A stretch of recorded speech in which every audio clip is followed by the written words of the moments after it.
So we're gearing up to head into the water for 2 dives today. Our first dive, we are going out to the coral nursery to collect the boulder coral that we'll be fragmenting today. It'll be a quick dive, and then we're gonna come back. It'll be cut up in the saw. And then once all that's done, we're gonna go head out back into the water. The coral that I'm grabbing from the nursery, 2 fragments, pretty big, so we're only gonna fragment about half of it. So the remaining body of it, we're gonna hang back in the nursery, as well as all the little fragmented babies, we're gonna put in the nursery as well. Welcome to a coral restoration workshop where a team of divers collects live coral in real time for hands-on learning. There they go. Underwater, they carefully handle and retrieve specimens, ensuring safe transport for the workshop. The workshop begins with an introduction by Nicole Dancer, founder of Scubble Bubbles. She walks us through the importance of coral, why Aruba's reefs are at risk, and how we can contribute to their preservation. While we learn, the dive team is already at the coral nursery, carefully gathering coral samples for us. As dive master, Brooke is responsible for supervising divers and ensuring proper coral handling. The most important thing is to not touch the coral itself. It's hanging on a line, so we do our best to just hold on to the line and not touch the actual animal itself.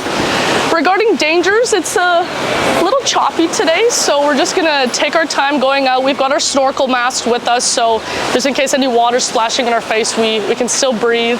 But no, no big serious dangers. As long as everyone's aware and aware of their surroundings, then it's usually a pretty successful dive. Success! Woo! Success! The divers have returned and we get to witness the live coral up close while they bring it up fresh from the ocean. Then it's time to get our hands wet. Well, sort of. Nicole, what are we about to do? Well, you are about to assist with some microfragmentation of coral. Okay. So the first step we're going to do is we're going to just try to make this piece a little bit smaller. We're going to get rid of this, you can see where it's dead and it's algae. Okay. You're going to cut that part off, so then we can focus just on the living tissue to start cutting. Got it. Those are for you. Safety first. All right, you ready? Yes. Right. I'm a little scared, but I'm good. Okay. You'll be fine. Nice and gentle. So nice and gentle. You're guiding it. You're not pushing it. Yep. Just guiding it. Guiding it. Maybe turning. Yep. There you go. I was turning that. There you go. Very good. Guide it. Yep. You're doing great. Nice and gentle.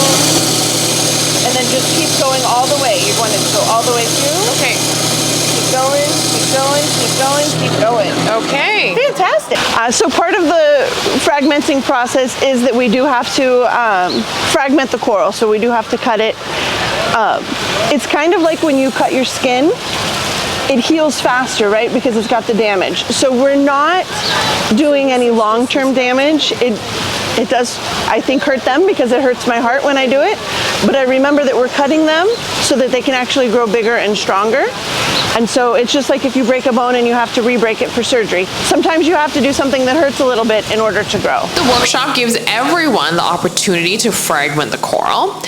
Once the coral fragments have been glued onto these branch-like sticks, what we're doing is adding a little bit of glue on top of these cement pucks so that we can glue the coral fragment on it so that it can start to grow again. and then you're going to put these back in the ocean. These will go back into the ocean, yeah. And they're going to go right back to the nursery and we'll monitor them and see how they grow. The dive team carefully transports the bins filled with water back to the pier so they can dive in and return the fragments to the nursery for restoration.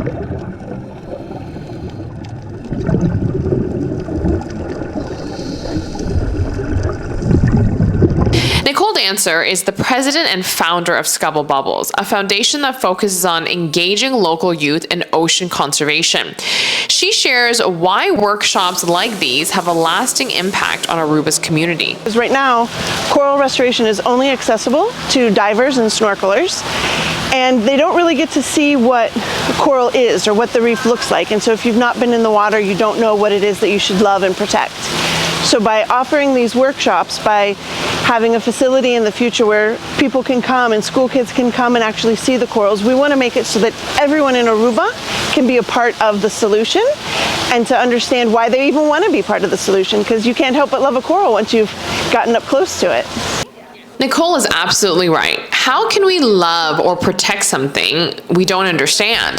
Scubble Bubbles, along with DePalm Tours and the TUI Care Foundation, is creating Aruba's first wet lab, and this is a big deal. This facility will provide hands-on education about coral restoration for the community of Aruba.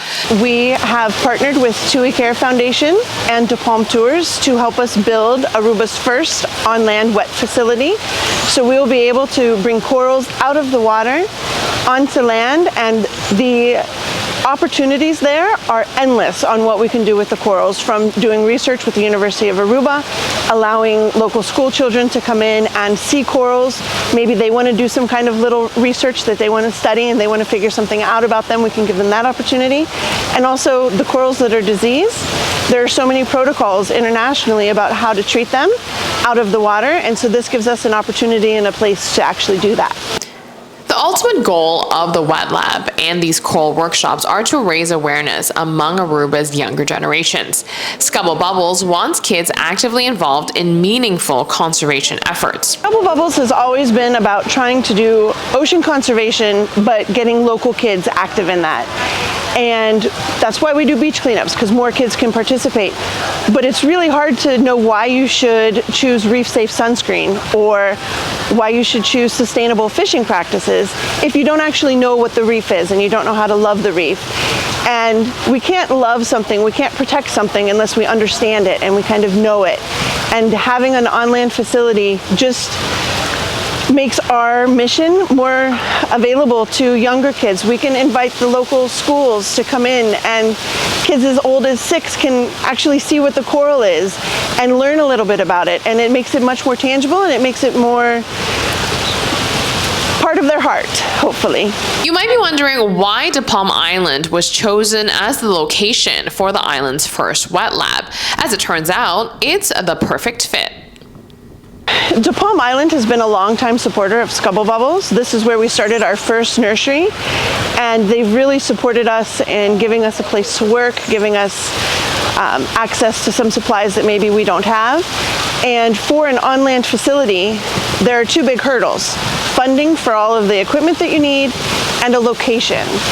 And DePalm Island has a perfect location because it has access to the ocean water that we so desperately need for in the pumps, and they have a space that they're not using anymore. So they're revamping that space for us. So it was kind of like we needed a place to go, and they were looking for a way to help the environment, and it works perfectly.